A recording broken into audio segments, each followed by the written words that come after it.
کہ یہ تینوں اسباب نزول ممکن ہو سکتے ہیں، کیونکہ ضروری نہیں کہ کوئی واقعہ جس وقت پیش آئے اس کے فوراً بعد ہی کوئی آیت نازل ہو جائے۔ ہو سکتا ہے مکی دور میں یہ واقعہ پیش آیا لیکن مدنی دور میں ان آیتوں کا نزول ہوا، کوئی اشکال کی بات نہیں ہے۔ یہ تو ضروری نہیں ہے شان نزول کے لیے یا سبب نزول کے لیے جتنے علماء نے اسباب نزول یا شان نزول پہ کتابیں لکھی، گفتگو کی ہے، تحقیق کی ہے، کسی نے یہ شرط نہیں لگائی ہے کہ سبب نزول کے لیے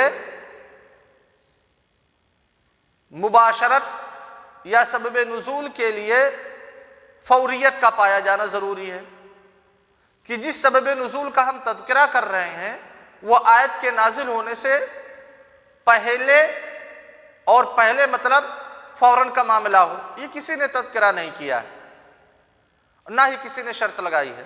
تو بالکل یہ احتمال ہے کہ ابو طالب کا واقعہ اس آیت کا سبب نزول ہو۔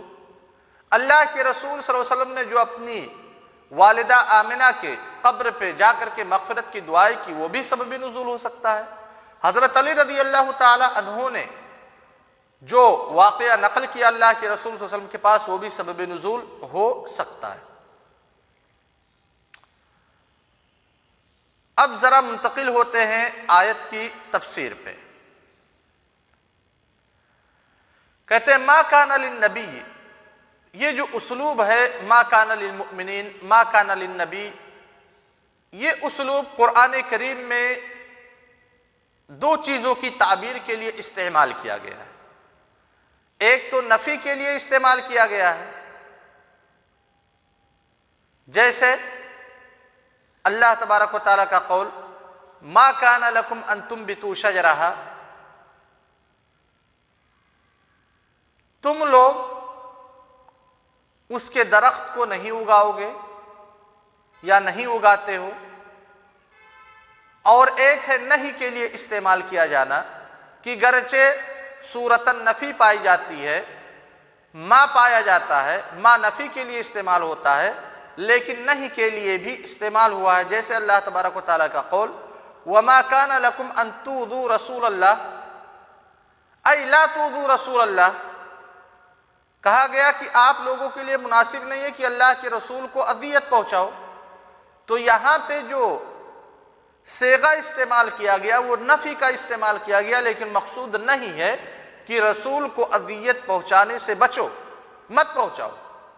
اگر پہنچاؤ گے اذیت، کسی بھی قسم کی اذیت، تو تم عقاب کے مستحق ہوگے۔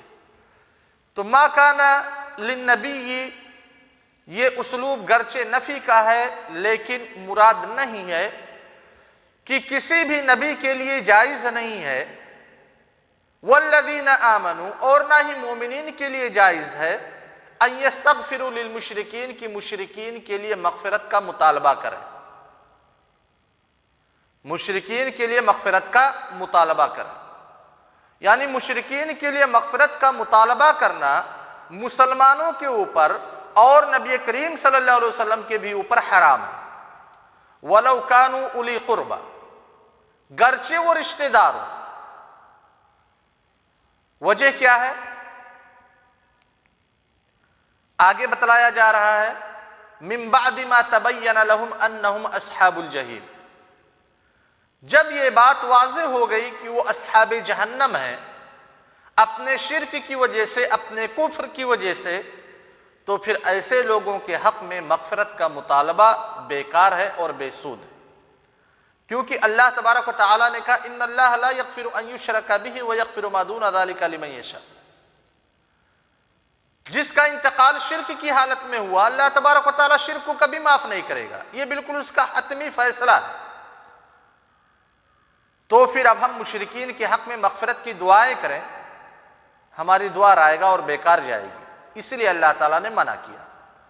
من بعد ما تبین لهم انہم اصحاب الجحیم، جب دلائل سے واضح ہو گیا، براہین سے واضح ہو گیا کہ یہ لوگ اصحاب شرک ہیں، کفر کی حالت پہ ان لوگوں کا انتقال ہوا، حالت کفر میں ان کی موت ہوئی، حالت شرک میں ان کی موت ہوئی، تو پھر ایسے لوگوں کا ٹھکانہ جہنم ہے، اور ایسے لوگوں کے حق میں مغفرت کی دعا نہیں کی جا سکتی۔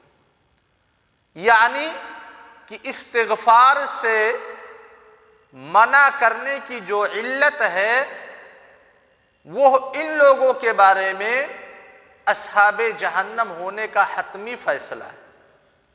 لہذا جو بھی کفر کی حالت میں یا جو بھی شرک کی حالت میں انتقال پاتا ہے تو وہ علت موجود ہے، یعنی کفر و شرک کی علت موجود ہے۔ جہاں پہ بھی کفر و شرک کسی بھی شخص کے ساتھ پایا جائے گا تو اس کے لیے استغفار یا مغفرت کی دعا اور مغفرت کی درخواست نہیں کی جا سکتی۔ اب چاہے وہ قریبی رشتہ دار ہوں یا پھر دور کے رشتہ دار ہوں، کیونکہ قاعدہ ہے اصول فقہ کا کہ کسی بھی چیز کو جب ایک چیز کے لیے علت بنا دی جاتی ہے تو جہاں پہ وہ علت پائی جائے گی وہ حکم پایا جائے گا۔ یہ ایک عمومی قاعدہ ہے، کچھ چیزیں اس سے مستثنیٰ ہیں، ان سے بحث نہیں ہے۔ الحکم یدور مع علتہ وجودا وعدما، جہاں پہ علت پائی جائے گی وہاں پہ حکم پایا جائے گا، اگر علت نہیں ہے تو حکم بھی نہیں پایا جائے گا۔ جب کفر و شرک کو اللہ تعالیٰ نے علت بنا دیا، کس چیز کی علت ہے کفر و شرک؟ مغفرت سے روکنے کا، طلب مغفرت سے منع کرنے کا، تو اب چاہے وہ قریبی رشتہ دار ہوں یا دور کے رشتہ دار ہوں وہ علت موجود ہے کفر و شرک، لہذا ان کے لیے مغفرت کا مطالبہ نہیں کیا جا سکتا۔ ٹھیک ہے شباب، یہ تو ہو گئی مردوں کی بات، لیکن جو زندہ ہے کیا ان کے لیے مغفرت کا مطالبہ نہیں کیا جا سکتا؟ علامہ بیضاوی رحمہ اللہ کہتے ہیں کہ جو زندہ ہیں ان کے لیے مغفرت کا مطالبہ کیا جا سکتا ہے، کیونکہ یہ آیت دلیل ہے، شان نزول دلیل ہے۔ کیسے شان نزول دلیل ہے؟ شان نزول میں تو منع کیا جا رہا ہے کہ مشرکین کے لیے مغفرت مت کیجیے۔